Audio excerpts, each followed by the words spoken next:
I would imagine that this is probably one of the most difficult journeys or adventures to shoot.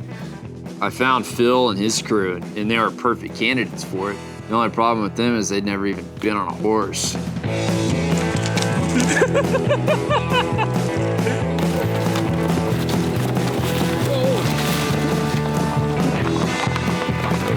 It takes a little more time when you stop and set up shots, and it's more gear to lug around and pack on the horses. Out of that 160 days, we had a cameraman with us for about 130. Where's my boy? Huh? Huh? Deal with that. I finally figured it out. This is what you get right here for filming out in the lake. Little leech action. He had a pretty good hold on there.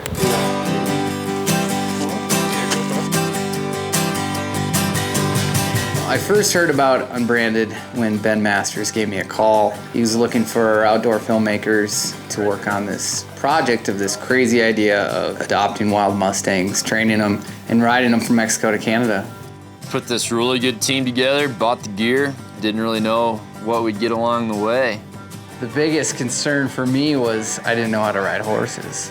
For whatever reason, he didn't think that was a concern at all. Well, Phil, you ready to get on?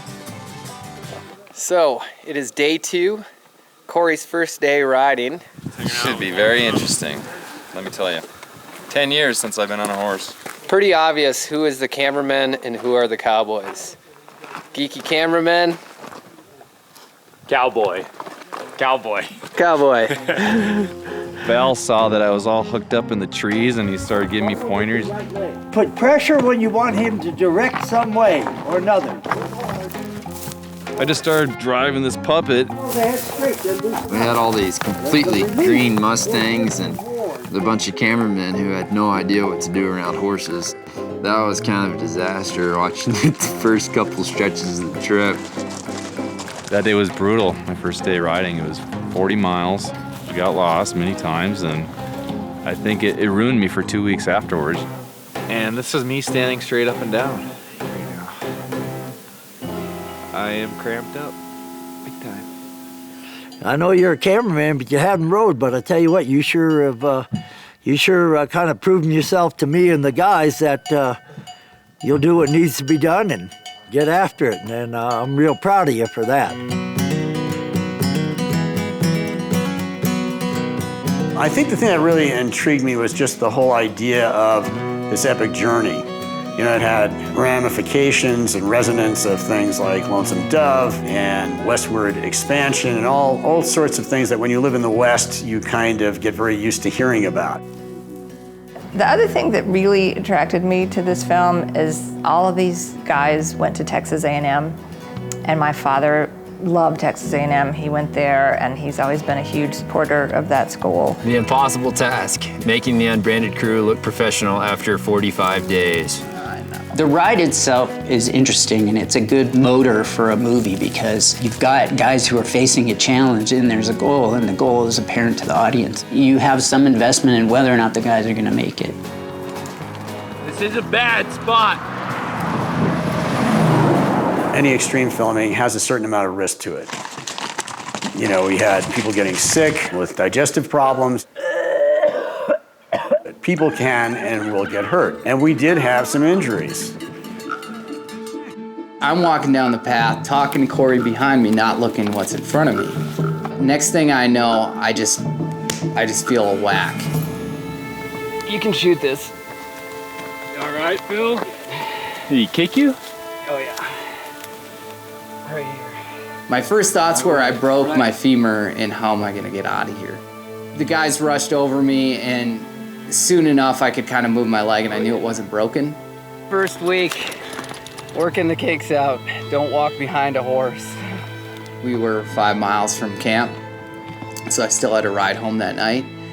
He got kicked in the first 2 weeks by a horse, and he hung in there. I was like, oh my gosh, we almost lost the film then. I felt like from there it was gonna be okay. I did have to take a couple weeks off the trail, which was a bummer. 5,000 vertical. Tough keeping up with the horses. I was questioning whether we could actually make this film, because technically, the more I heard about it and realized where they were going, and all they had was horses. They didn't have an office, they didn't have electricity, they didn't have a lot of things that we take for granted when you make a film. I've worked on larger productions where a film like this would have had, you know, a crew of 8 to 10 people. They would have brought in big jib arms, we've had all sorts of things, and we had none of that. And it looks as if we did. We had to be the director, the cameraman, the audio guy, everything basically out there. Luke, our audio horse, worked out because we had this external recorder taking all the guys' wireless mics. And all I have to do is turn it on, record, and then I can jump off and get shots from there.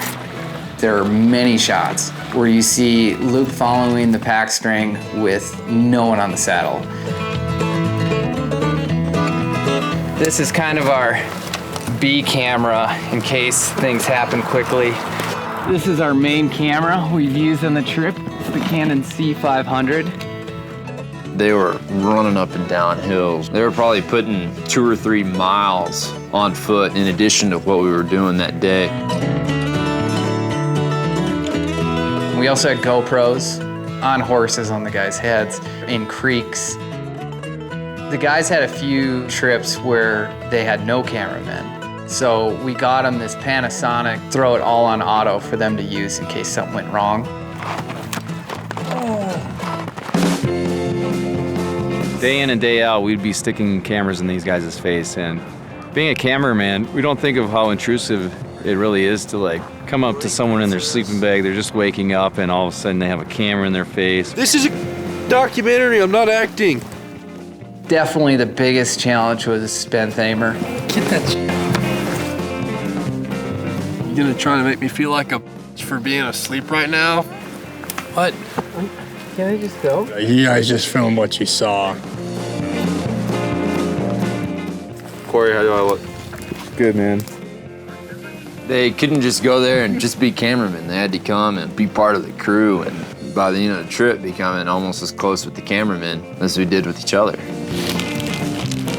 Breakfast and lunch, we get a couple granola bars or whatever little candies left over in the snack bag. Burning calories. I gotta work off that 1 granola bar I ate today.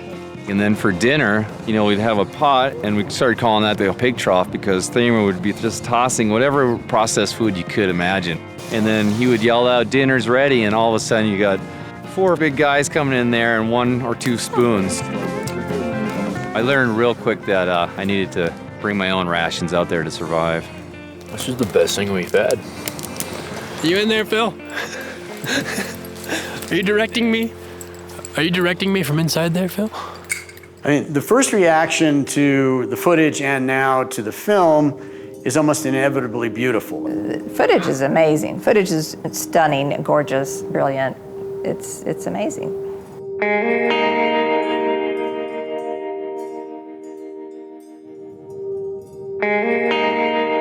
Unbranded was the first feature-length doc that I've cut. And one great thing about it was being able to create the story from basically raw material. Editing a nonfiction film and editing a fiction film has similarities in that you're trying to maximize the experience for the audience. Corey and Phil did an amazing job covering the trip. They put every effort they could into documenting what it took to ride from the Mexican border to the Canadian border. There are documentaries where you can script them out ahead of time and you know exactly what you're gonna have. We could not script this. Alters. I think it's a good idea to pay off what you set up. Rather than starting at the beginning and working to the end, I started at the end and worked toward the beginning. The bigger challenge becomes not looking through all the material, which most people assume that it is. The much bigger challenge is how do you decide what to use out of that to create a 100-minute movie? Seeing what Scott did to weave this story together with these guys, with their mentor Val, with this Mustang story intercut is better than I was envisioning from day one. John Bissell, our music supervisor, introduced us to several composers, and one of them whose music we checked out happened to stand out to us was Noah Sirota. He was able to send us tracks that were fully realized orchestra tracks, and suddenly it became clear that this is really what he does. This is what he's great at. There's a lot of stuff in the score. It's kind of rusty, dirty, kind of guitar, drone elements, but there's also the orchestral component, which really opens it up and has that cinematic feel to it. We went to LA to record the score. Noah had it worked out for an orchestra in Bratislava, Slovakia. Bravo! To perform the score that he had written.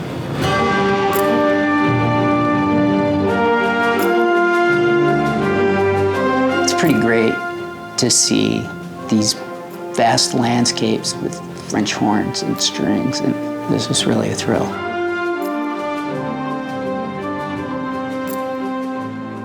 Hi, golly, boys, I got dinner. I tell you what, I was riding down the road, me and Smokey there a little while ago, and this thing ran in front of me while I just jerked out my old 30-20. I plugged them dead, ready, center. I went about 1,500 miles on this trip, and it's definitely been the most challenging project I've worked on and most rewarding, and I'm glad we made it to Canada. To go out for 5 months and not have to go reshoot or stage anything and come out with an awesome story, it's something to be proud of.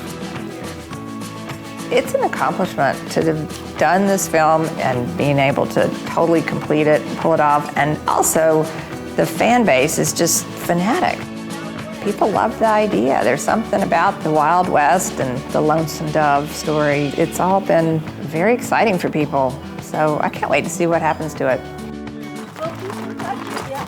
What I've seen with Unbranded is that this is really a collaboration among graduates of two great land grant schools, Texas A&M for the writers and Montana State University, which graduated essentially all the filmmakers. As the head of the school, I am incredibly proud of that. I can make it to Canada even if I can't ride. Unbranded's one of a kind.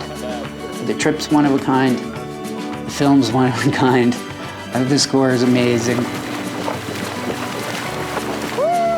From beginning to end, to stick with it for 2 years, from riding on the trail to spending another year in post, to seeing it through all those hard stages, and finally coming out with this product, this end product, that's a movie. It's something we created. I'm super proud of that.